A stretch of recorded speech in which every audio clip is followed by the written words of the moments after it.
और आदमी को लत लग जाती है गुल करने की। अगर उसको मुंह साफ नहीं भी करना हो तो 6 बार 10 बार, इवन मैंने किसी पेशेंट में देखा है कि 12-12 बार भी गुल करते हुए। कल देखा गया है कि गांव घर में जानकारी के अभाव में लोग ये सब प्रोडक्ट ले रहे हैं, लेकिन इनका काफ़ी ज़्यादा नुकसान हो रहा है। वो एक बात सही बोल रहे हैं कि दांत साफ हो जाएगा, लेकिन ये बात नहीं बता रहे कि दांत पूरी तरह से साफ हो जाएगा, मतलब दांत खत्म हो जाएगा। जी, ये बहुत ही बेबुनियाद बातें हैं। और जिस डॉक्टर ने अगर ऐसी बहुत सारा अफवाह है सर। जी, जिस डॉक्टर ने ये बात बोली है वो किसी भी प्रकार से डॉक्टर कहलाने के लायक नहीं है। गुल जो है एक प्रकार का तंबाकू के जड़ से मिल। नमस्कार, मैं हूं रिंकेश कुमार और आप देख रहे हैं SM news live. SM news live पे भी आज आप देखते होंगे हर रविवार को एक द डॉक्टर शो आता है और हमारे साथ में अभी हैं सुपौल जिला के सबसे बेहतरीन डॉक्टर डेंटिस्ट डॉक्टर अनुराग आर्यन। सबसे पहले तो सर स्वागत है एसएम न्यूज लाइव में आपका। बहुत बहुत धन्यवाद। और एसएम न्यूज़ के सभी दर्शकों को मेरा प्रणाम।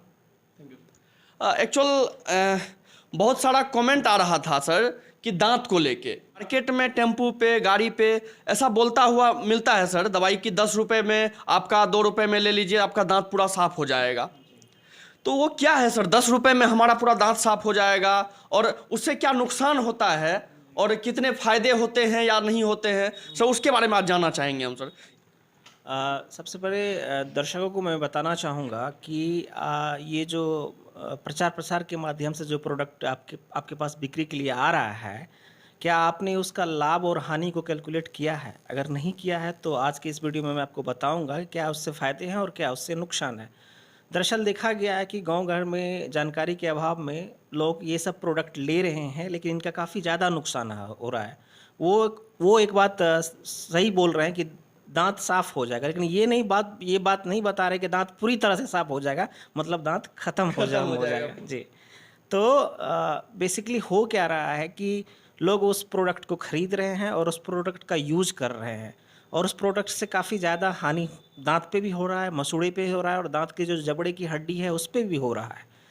तो जनरली जब साफ़ किया जाता है तो उस वो वाले पाउडर जो वो बेच रहे हैं, 10 रुपये में आपको पाउडर बेचते हैं शायद, 10 रुपये में ना? 10 रुपये में होता है। और 10 रुपये में वो आपके घर तक पहुंच रहे हैं, मतलब अपना पेट्रोल वगैरह जो वाहन का खर्चा है, जो उनका खुद का खर्चा है, वो सब कैलकुलेट करते हुए भी आप सोच सकते हैं कि वो 10 रुपये में आपके पास प्रोडक्ट पहुंचा रहे हैं। और आप खुद जानते होंगे कि 10 रुपये में आज के डेट में क्या आ रहा है, और वो आपको एक डब्बा पाउडर दे रहे हैं, और 10 रुपये में हो क्या रहा है कि वो एक तरह से आपको एसिड बेच रहे हैं। वो एसिड क्या करता है, तत्काल आपके दांत को थोड़ा बहुत वाइट कर देता है, थोड़ा बहुत साफ सफाई करवा देता है, और जो थोड़ा बहुत नर्व जो एक्सपोज हो गया होता है उसको डीनेचर मतलब तोड़ देता है, तो आपको थोड़ा बहुत दर्द से झंझनाहट से राहत हो जाता है। लेकिन उसका लॉन्ग टाइम के लिए आप जब इफेक्ट देखेंगे तो वो कहीं ना कहीं कैंसर को प्रमोट कर रहा है, कहीं एसिड जो होता है जी, वो सेल जो दांत के मसूड़े और दांत में आप जानते होंगे लिविंग थिंग है, उसमें सेल का डिवीजन होता है, मतलब सेल विभाजन होता है और सेल बनता रहता है और टूटता रहता है। लेकिन वो सारे प्रोडक्ट क्या करते हैं, सेल को अनकंट्रोल करवा देते हैं। तो बहुत सारे केस में ऐसा भी देखा गया है कि ट्यूमर बन गया, लोग कहते हैं कि मैं तो कुछ नहीं खा पी रहा हूँ फिर भी मुझे ट्यूमर बन जा रहा है। तो ये कहीं ना कहीं ये इन्हीं सब चीज़ों का परिणाम है।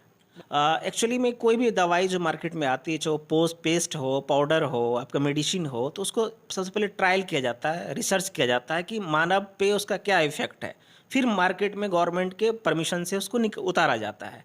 मैं किसी भी ब्रांड को प्रमोट नहीं कर रहा हूँ कि आपको कोई सा भी पाउडर या पेस्ट आप यूज कर सकते हैं, लेकिन वो ब्रांडेड होना चाहिए, उसको इंडियन गवर्नमेंट की परमिशन होना चाहिए ऑथराइज में, चाहे वो उसको एमसीआई करे या डीसीआई करे, जो भी संस्था है उससे अप्रूव होना चाहिए, और उस प्रोडक्ट को आप यूज कीजिए, तभी वो आपके लिए बेनिफिशियल है। ऐसे कोई कुछ प्रोडक्ट मार्केट में निकाल दे और आपके पास बेचने पहुँच जाए तो उस पर भरोसा मत कीजिए। अच्छा सर, एक चीज़ और पूछूंगा सर कि लोग उसको प्रीफर कर देते हैं लेकिन डॉक्टर के पास आने से झिझकते हैं। जी, अभी देखिए हो क्या रहा है, अभी आप कहीं भी जाते होंगे, हर जगह आपको 2-4 डॉक्टर मिलेंगे। आप किसी भी चौक चौराहे पे जाओगे तो वहाँ पे भी आपको 2-4 लोग मिलेंगे। तो मतलब लोग को जानकारी नहीं है, जो कोई मेडिसिन बता दिया या कोई दवाई वाले उनको बता दिए वो ले लेते हैं। और बहुत सारे मेडिसिन में क्या होता है, स्टेरॉयड मिला होता है, वो आपके शरीर पे किस प्रकार से नुकसान करेगा और किस प्रकार से वो फायदेमंद रहेगा, ये केवल डॉक्टर ये बता सकता है इस चीज़ को। तो बेहतर यही रहेगा कि आप खुद से इलाज कराने के बजाय आप किसी डॉक्टर को, अगर आप प्राइवेट में नहीं दिखाना चाहते तो गवर्नमेंट में जा करके जाएं और उनके पास जाएं और उनको प्रेशराइज करें कि आप मेरा ट्रीटमेंट कीजिए और मुझे जो मेरा नीड है उसके अकॉर्डिंग मुझे दवाई दिया जाए। तो ऐसा नहीं है कि वो आपको नहीं करेंगे। आपके पास अगर पैसे नहीं तो गवर्नमेंट में जा सकते हैं, लेकिन आप डॉक्टर के ही पास जाए। एक क्वेश्चन आता है सर, जो मार्केट में हमेशा मैं भी सुना हूँ कि डॉक्टरों कहल के कि गूल कर ले, मतलब गूल करने से दांत साफ हो जाता है, कोई असर नहीं होता है उससे, मतलब ये बहुत ही बेबुनियाद बातें हैं। और जिस डॉक्टर ने अगर ऐसी बहुत सारा अफवाह है सर। जी, जिस डॉक्टर ने ये बात बोली है वो किसी भी प्रकार से डॉक्टर कहलाने के लायक नहीं है। गुल जो है एक प्रकार का तंबाकू के जड़ से बना होता है और तंबाकू में होता है निकोटीन और बहुत सारे ऑर्गेनिक कंपाउंड होते हैं। तो ये निकोटीन और ये ऑर्गेनिक कंपाउंड कैंसर के लिए रिस्पॉन्सिबल होते हैं। तत्काल तो पेशेंट को थोड़ा बहुत नशा देता है, प्लीजर देता है, आनंद देता है और आदमी को लत लग जाती है गुल करने की। अगर उसको मुंह साफ नहीं भी करना हो तो 6 बार 10 बार, इवन मैंने किसी पेशेंट में देखा है कि 12-12 बार भी गुल करते हुए। बिल्कुल। तो वो महिलाएं भी करती हैं। तो ये एक तरह से नशा है। जिस तरह से शराब का नशा होता है उसी तरह से गुल का भी नशा बहुत सारे परिवार में देखा गया है। तो कहीं ना कैंसर का बिल्कुल नो, इसमें कोई डाउट नहीं है। ये कैंसर मतलब जो इतना तंबाकू नुकसान नहीं करता, तंबाकू का पत्ता उससे ज्यादा नुकसानदायक ये उसका जड़ है। तो गुल से बिल्कुल परहेज करिए। और कि किसी डॉक्टर के द्वारा ये नहीं कहा गया होगा, अगर कहा भी गया तो मैं उसे लोगों को डॉक्टर नहीं मानता हूँ। बिल्कुल, वो एक जो आप तंबाकू खाते हैं उससे ज्यादा घातक होता है। बाकी आप द डॉक्टर शो देख रहे थे, हमारे साथ में डॉक्टर अनुराग आर्यन है। मैं हूं रिंकेश, आप देख रहे थे एसएन न्यूज लाइव। धन्यवाद।